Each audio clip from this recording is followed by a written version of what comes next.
বাংলাদেশ জাতীয়তাবাদী দেশ বাঁচাও মানুষ বাঁচাও আন্দোলনের রংপুর জেলার আহ্বায়ক আব্দুল মতিন মিয়া।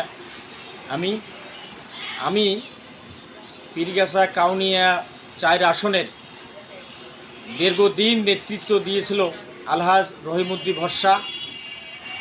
তার পরবর্তীতে এখন বর্তমানে নেতৃত্ব দিতেছেন তারই সুযোগ্য সন্তান আলহাজ এমদাদুল হক ভরসা।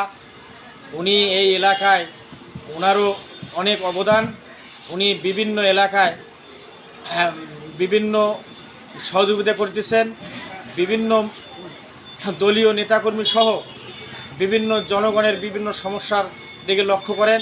আমরা এই এলাকায় ওনাকে ধানের শীষ মার্কায় এমপি হিসেবে দেখতে চাই, এটাই আমরা কামনা করি। উনি বিভিন্ন গরিব মানুষদের সহযোগিতা করেন। উনি একজন দানশীল ব্যক্তি, দানবীর। ওনার অনেক অবদান। ওনাকে আমরা এমপি হিসেবে পীরগাছা ও কাউনিয়া এলাকায় দেখতে চাই।